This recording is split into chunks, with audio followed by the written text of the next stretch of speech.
Welcome to Musicview. This is Anne Clark, and tonight on Musicview I'm with Morrissey of the Smiths. Good evening. Good evening, Anne. Good evening, everybody. And not here tonight is... Of the three Smiths, who are Johnny, Andy and Mike. You didn't make it to one of your last show in New York because Mike got sick, right?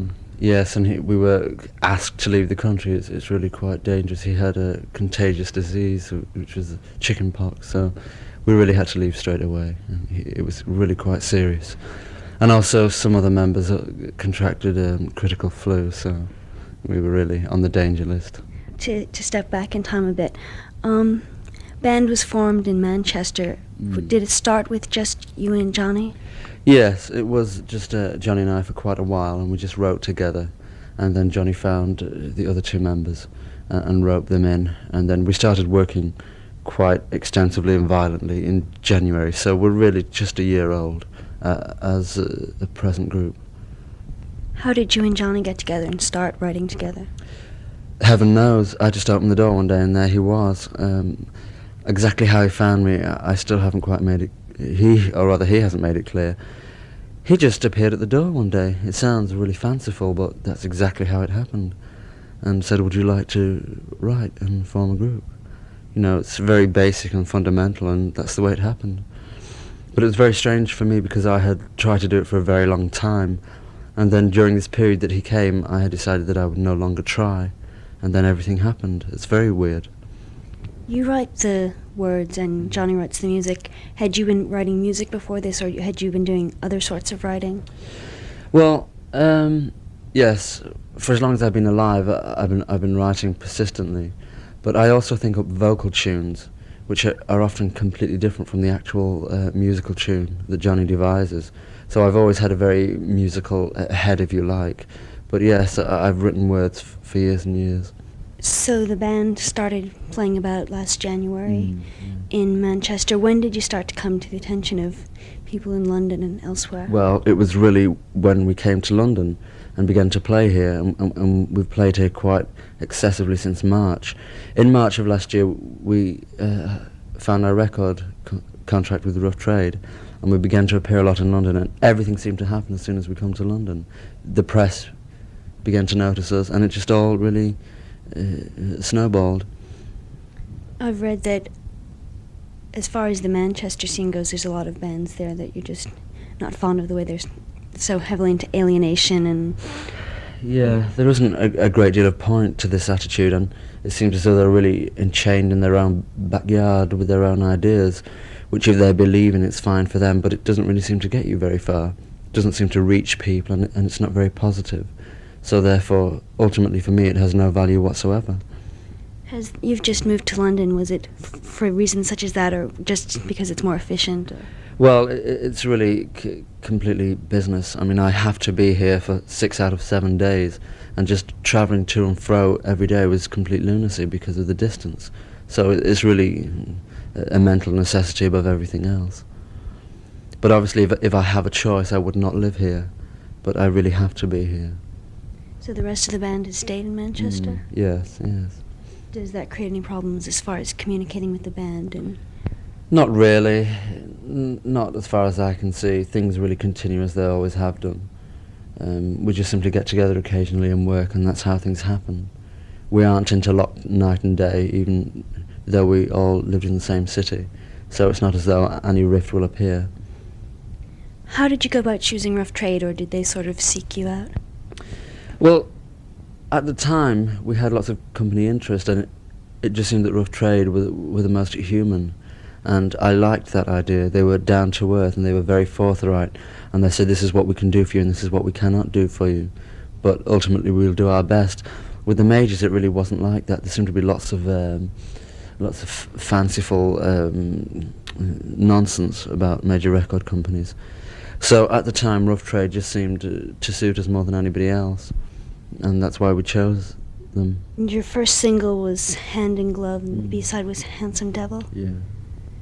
When was that released? That was released in April. It was recorded in March and released in April. The singles that you've released, were they stuff that you've had around that you've been working on, or has any of it been really new? Well, when we recorded This Charming Man, we had only had it for 2 weeks. We had just written the song, and we really felt this had to be released at once, and we all felt a particular energy about the song, and we were just this very strange urgency to have it released straight away. So This Charming Man was a very, very new song when it was recorded. But What Difference Does It Make, which has followed it, is a very, very old song. Johnny and I wrote it something like 18 months ago. This Charming Man's been doing very well in the English charts, and we're going to be playing that first this evening. Is there anything you'd like to say about it? I just really pray that people in America listen to it. There's not really a great deal else that I can say. So let's hear it. Okay, this is This Charming Man on Musicview on WNYU. We're back on Musicview. That was This Charming Man by the Smiths. I'm here tonight with Morrissey. Have you guys decided you're working on an album now? Is that correct? Well, it's finished and it's due for almost immediate release, which means at least a month away. So we have worked on it for a very long time. We recorded it in July, believe it or not, and August, but we completely scrapped all the tapes, so we had to redo the whole thing.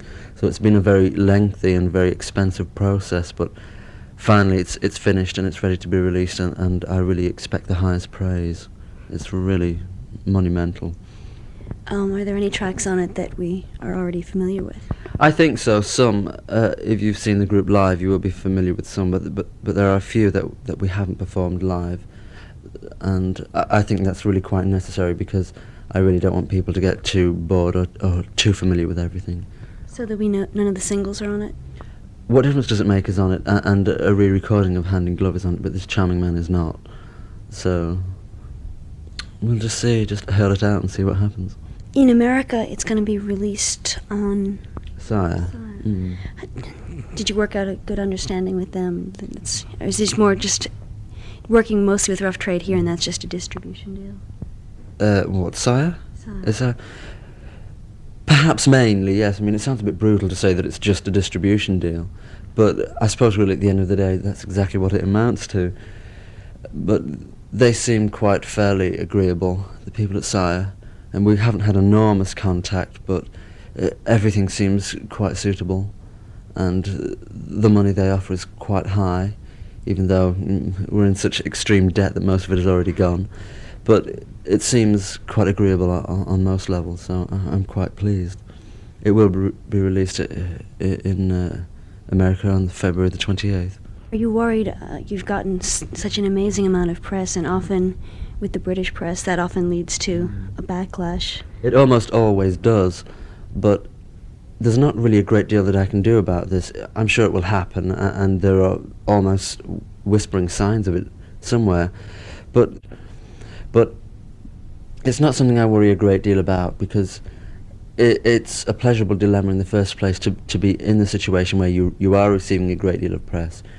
I find it really blank and really pessimistic to sit down and say, oh, we've got all this good press, but I'm really worried about the future. It's really nonsense. I'm just really going to bask in the good press and bask in what's happening now. The next song that we're hearing is Hand in Glove. That was your first single, and it's being remixed for the album. Mm-hmm. Anything about the writing of it or anything you'd Well, like to really, say? this is, to me, the most special song that we've ever done. It was our first single, and of course, for that reason, it has great romantic value for me. But I think it was really a very, very special record, certainly in this country. To me, it still sounds like a record that really had to be made. I'm really so pleased that all the emotion and all the urgency comes right through. And I've still not given up hope with it. I still hope that it will go further and become somewhat of an anthem, at least in this country. Everywhere, in fact. Hand in Glove on Musicview. And her husband were experiencing severe conflict over timing. Her husband was very happy. That was the Smiths' Hand in Glove. We're here tonight with Morrissey of the Smiths. How well do you think you're geared up for hitting America now and trying to get across your music to them now? I think so. It's really up to the American people. It really depends on the amount of scope that America is prepared to have in 1984. Obviously, within recent years, it hasn't showed tremendous scope, but I think many Americans will agree with this point. It's not like a slur against the country. But I really believe that people are ready for something different, and they're waiting for something different, but not extreme and not dangerous. So I think we slip into the kind of category which most Americans must find completely accepting. Yeah, the band has a very positive attitude. Is that the sort of thing you're trying to get across? I think so. I think it's really necessary for everybody, not really just in music, but in all walks of life. We really have to be positive now, because the last few years have been too depressing and too inverted. And I think people believe that nothing is possible in life, and we have the nuclear cloud hanging over our head. So people really must kind of wake up and be a bit more assertive. And I think we'll help considerably towards this way of thinking. Do you think you've already made impact, at least especially in England? I think we certainly have made a considerable dent in England. I think we have a very, very good position, and I'm very pleased with that. But obviously there are more people to be reached, and there are other countries to be reached. Everything doesn't stop in London or in England. But I feel enormously comfortable. And I think we have a long way to go, and I'm very pleased about that. I don't feel as though the group is something that will be very short-lived. I feel as though we're still in a very introductory period, even though we've had an enormous amount of press and considerable exposure. What sort of working relationship does the band have? Is it you and Johnny getting together and discuss, or is it a very collaborative sort of? It isn't collaborative, really. In the writing sense, it's just Johnny and I. And we just get together when it's necessary to write songs. And when Johnny and I have the absolute skeleton, if you like, of the song, Andy and Mike also come into the picture and contribute their parts. But the writing is absolutely constricted to Johnny and I. And, well, obviously, it's just really a very natural process. There's no question about that. I could never, ever sing anybody's words.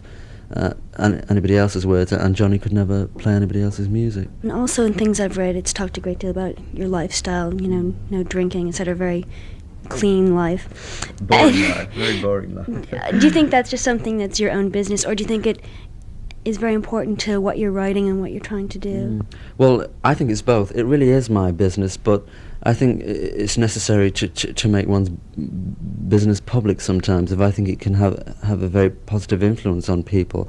I get really tired of the old rock and roll image, the old, drunken, let's have fun persistently for 28 hours a day.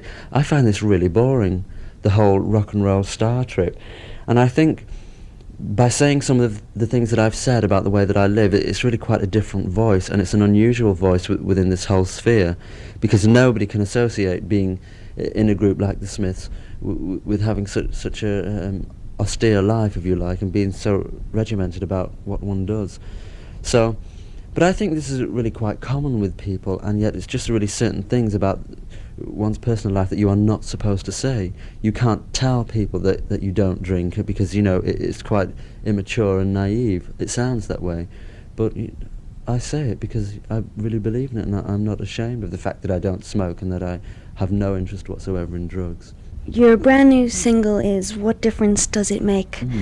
That's just been released, and you said it was written quite a while ago. Yes, it was written a very long time ago, and people seem to really look for quite staunchly philosophical edges in what I write, and certainly they're there. But what difference does it make just struck me as a very necessary little term. I don't know, what difference does almost anything make? I just wanted to have a very easy attitude, and that's what the lyrics imply. Really, people get so neurotic about themselves, their lives, their hair, their teeth, that, what difference does anything make, really? This is their new single, "What Difference Does It Make?" on WNYU. You see,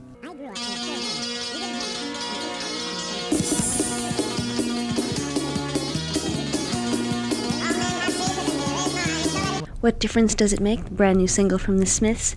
We've been here tonight on Musicview with Morrissey, the singer of the Smiths. I just read that you're about to enter into a project with Sandy Shaw, or have you already started on that? Well, we're really well into the entire product, and it should be released quite shortly. It's just a single, but I think it's an incredibly important record, certainly for her. And already we've had so much media attention that, and so many of the country's top DJs are very, very eager to have the record, that in a way, I mean, it really almost seems like a hit record before it's even released. I'm really pleased, especially for me, that I worship her for so long, and then to work with her is just the highest thrill that I can possibly think of. Yes, I had read that you were a big fan of her. What was it like actually working with her? Was it just as you'd expected? Or? Well, really, I mean, I dribbled for hours and hours. I can't get round this. I can't be very sophisticated about this issue. I was incredibly nervous the first time I met her, but she was such an easy person that suddenly it just seemed as though I knew her for years and years and years. And I suppose in a way I really did. But now we have become friends, and I see her quite often, and it's just a really wonderful thing for me. People have mentioned in writing about you connections with the 60s or whatever. How do you feel about that sort of thing? I don't really understand it. I suppose it's really because we're guitar-orientated, or a guitar-based group, and the guitar was obviously the instrument of the 1960s. And we're a four-piece which seems to hark back to the 1960s in what so many people describe as a very traditional lineup, but I don't really know what that means. So, the 60s thing, I don't know. Also, because I mentioned Sandy so much, people think that I'm just a nostalgic freak. Yeah, I'm really buried somewhere in the 1960s, which isn't true. The Smiths are very, very 1984. You're looking more toward the album to break you possibly into some of the commercial stations or some of the more open commercial stations. I think it really does depend on the album. The American music press is not something that can be relied upon. It's very scant, and it never really seems to be there, and one has to wait months and months and months for an issue of a particular magazine. So really we just simply rely on good reviews and simply the distribution of Sire Records. But I really do feel in a way that it's completely open over there, even though many people see it as a completely locked door. I don't really think that anybody anywhere can actually understand or fathom the American market. People all have their theories, but they're always wrong. People say, now, in order to break America, you just have to do this, and you must be like this. But it never really seems to stick to any particularly rigid guideline. I don't think anybody really understands it. There's just so many different avenues to go through that there's no guarantee. And the most ludicrous people make it there, so you can't really pinpoint any particular direction. And most of the people they're talking about a guaranteed way are just telling you to imitate specifically another band. I think so, that they really believe that what will be successful is just simply to repeat what has been successful, if you like. So what is good to most people in the American music business is anything that has been successful in the past, which of course is utter piffle. Have you found that life has become almost very difficult to deal with now that you've gotten all this tension and started, everything seems to be heating up at this point, especially with the release of a single and soon an album and then a tour? Yes, of course. I can really sit here and complain, but it's a pleasurable dilemma. A year ago I was complaining about other things, the fact that I had no money to buy food and I was living in a horrible place. So I just think back to that period, and I'm really quite grateful for the fact that I'm busy. It's really a joy to be busy and to be quite hysterical at times. But at the end of the week, people say, so have you written those new songs? And have you written those new words? And have you done this? And people really don't understand when I turn around and say, well, where exactly was I supposed to find the time to do these things? So, in a way, there's great pressure, but, I want the pressure, otherwise I wouldn't be here. Well, thank you for being here tonight. This has been Anne Clark with Morrissey of the Smiths. Good night. Good night, Anne. Thank you.